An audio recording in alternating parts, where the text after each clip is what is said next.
Good morning mga be! A day of my life as a high school student vlogger. So for today's vlog pala mga be, late na pala ako nagising sapagkat ang aking alarm ay hindi ko narinig. 12:48 PM na pala ng mga to at aking lilikpitin ang aking higaan. At pagkatapos ko nga pala higpitin ang aking higaan ay ako ay magmumumog sa labasan. Pagpasensyahan niyo muna ako sapagkat ako ay sinisipon.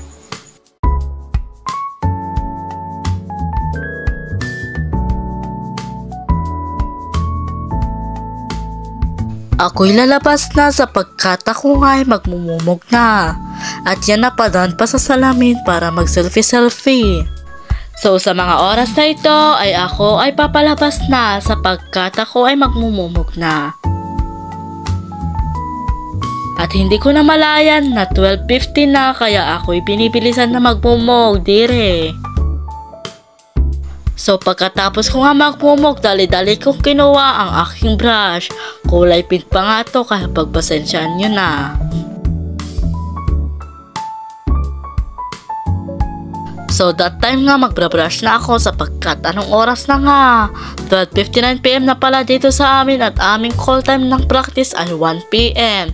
So ako ay kinakabahan na baka ako ay late kasi isang pagitan na lang ay mag 1 PM na nga rin. So nagmamadali ako nagpra-brush dyan at ipapakita ko nga pala sa inyo mamaya kung saan nga kami magpra-practice. So tapos na nga pala ako mag-brush at ako pala ay magmumumog na.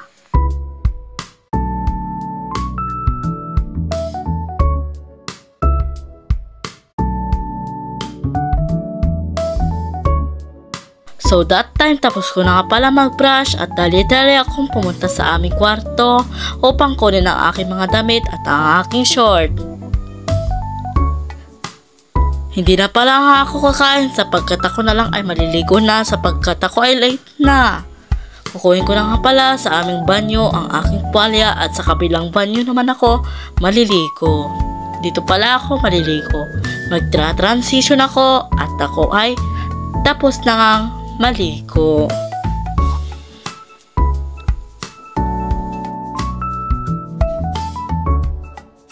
So pagkatapos ko nga maligo, dali-dali akong pumunta sa aming kwarto upang ayusin ang aking sarili. Sapagkat that time pala ay anong oras na at 1:20 PM na. Late na ako pala ng 20 minutes. Okay lang yan sapagkat may kasama naman ako papunta sa aming pagpra-praktisan kundi walang iba ang aking klase. So pagkatapos ko nga pala magpulpo, ako ay maglo-lotion na.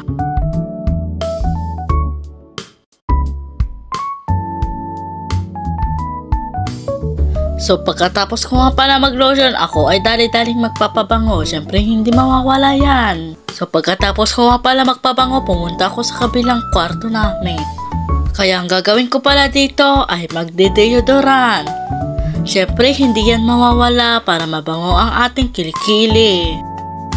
So pagkatapos ko nga maglagay ng deodorant sa aking kilikili ay dali-dali akong lumabas at para magsuklay. Pagkatapos ko nga magsuklay, ako ay aalis na nga. So papalabas na nga ako dito sa aming bahay. So andito na nga ako sa labas at kasama ko ang aking dalawang kaklase.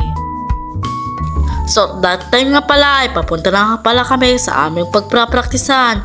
At ako pala ay kinakabahan na kasi anong oras na nga 1:36 PM na at baka kami ay late na. So dito nga pala kami magpra-practice dito sa Barangay Pogonsili dito sa covered hall. So pagdating nga pala namin dito ay wala palang katao-tao at kami-kami pa nga lang at mamaya-maya ay andito na nga pala sila. At mamaya-maya ay mag-start na rin kami at hindi ko na mapibidyohan. Diyos ko dahil sobrang init at uwian na nga pala namin kakatapos lang namin mag-practice.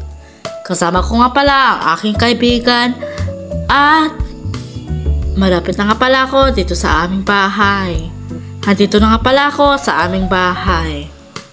Dali-dali akong pumasok sapagkat naiinom na ako ng tubig at pa-selfie-selfie pa siya. Kukuha nga pala ako ng aming baso at pupunta ko sa loob upang kumuha ng tubig na malamig.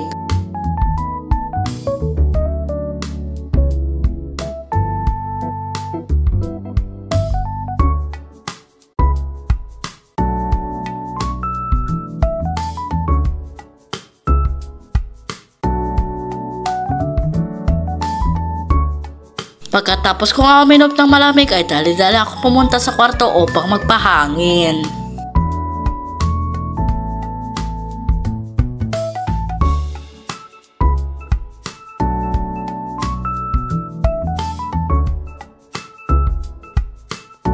So yun lang mga pala ang aking vlog. Thank you very much sa panonood.